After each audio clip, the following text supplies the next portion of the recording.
I would like also to ask the participants if they could turn on their cameras so that we can see each other and make this a little bit more personal.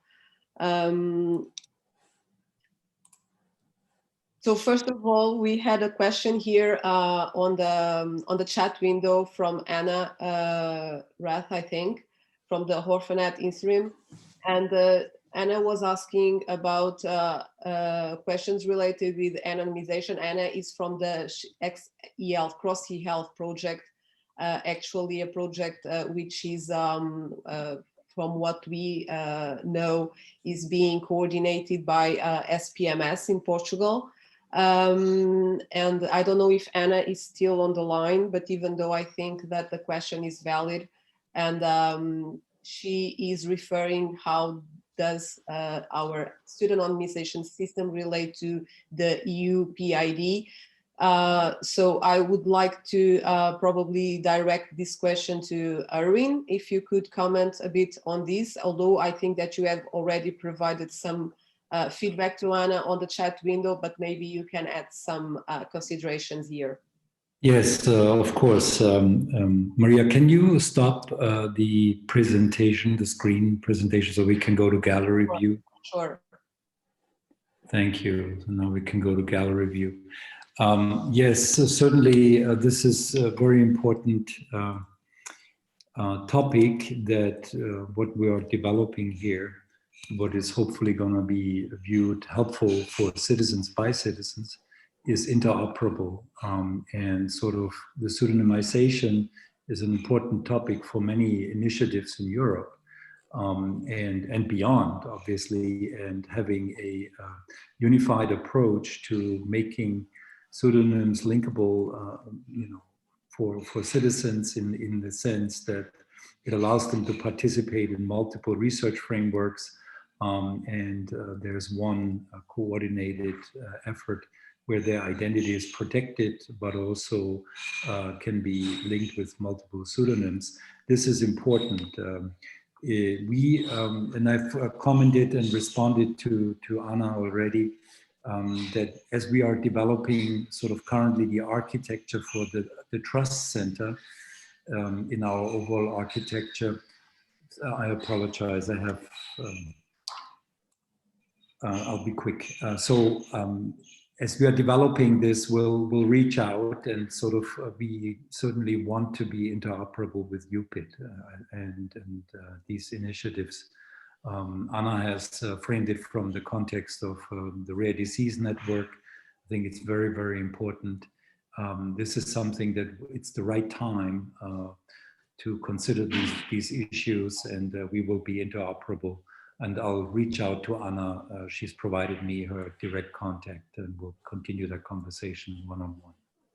Okay, just because I'm not sure if Anna is still on board or as someone from the cross. Your mic is very bad.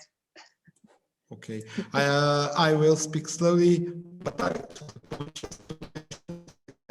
eHealth project is one of the collaborative support actions that just started, supported by the European Commission. It's actually for the support of the eHealth network with the major players from the member states. Is led from SPMS in Portugal, and we have been already in contact and establishing synergies.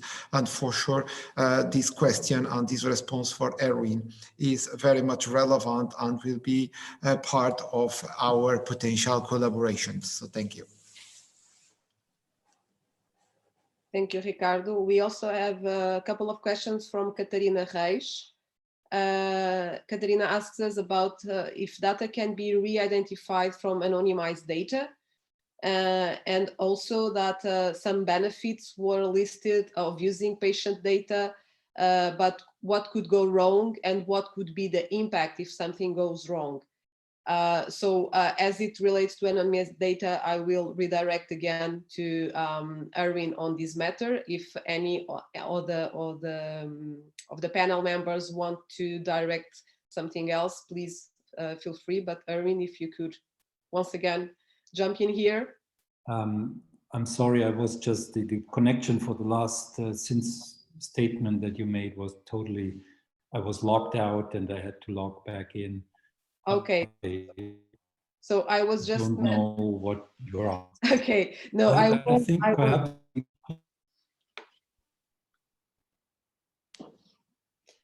Okay. Can I jump in shortly here? Should just see whether there are any questions now from the panel and hash the chat. Yes, we do have a couple of questions from the chat, but Ulrike, please jump in if you want. Yeah, so I think this is a really important question because we have been asked that by a number of citizens that came in, that they were wondering because we get so many stories about technological advances. So citizens who start to reflect on these things, they also start to think about maybe today I'm not identifiable. However, what happens if I give enough data? I think this is something we have to probably address as a concern and to take seriously. I think the question of there is not, because there are debates like the glitch that happened in Finland with this psychological data, etc., that where the platforms were hacked, etc. This will be something we are living with, but I think this is true for many other data infrastructures, and we will have to learn as a society to communicate about these risks and to offer a well specified balance where the gains are and where the benefits and where the risks are.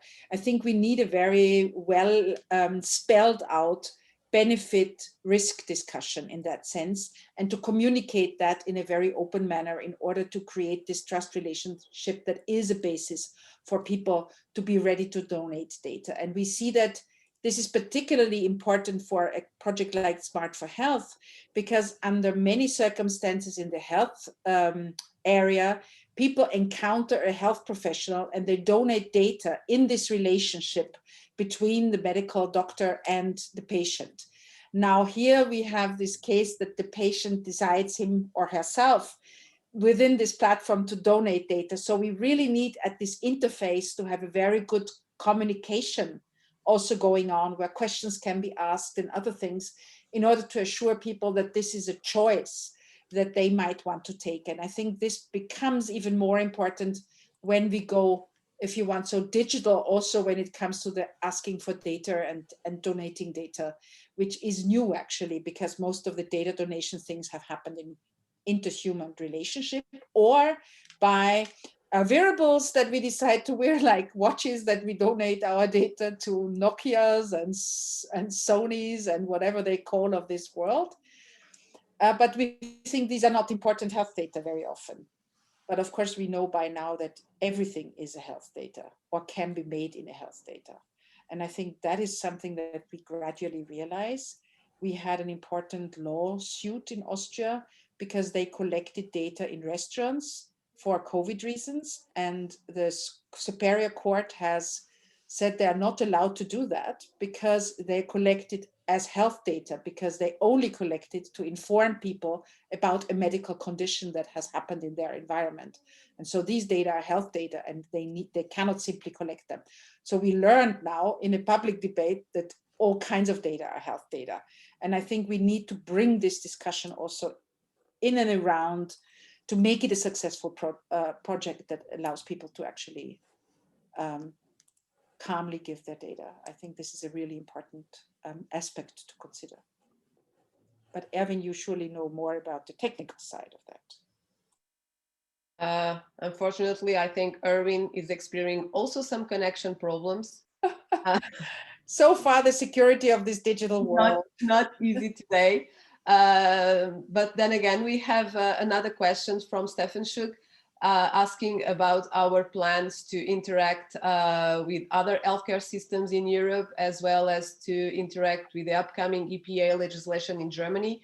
As Erwin is not on the call, I will probably direct these to Attila or to Pablo, which are, although not part of the panel, are involved in this part of the work.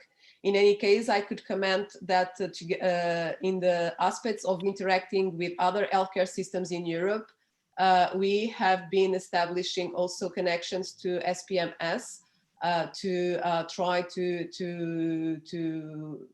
sort out how we can interact with the healthcare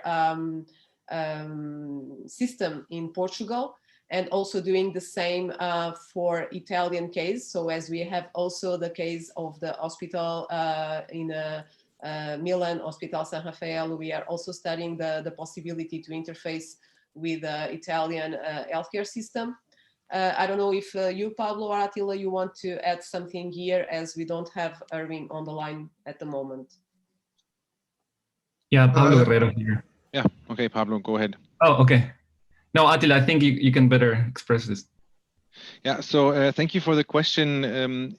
Of course, the first thing that we need to do is establish a connection by the standards that are used. So we are closely looking at IPS, fire standards, and also looking at different possibilities to connect directly to hospitals that we have within our consortium. So we are looking to connect to UK Aachen, Maastricht University Hospital, and OSR, Hospital San Rafael in Italy.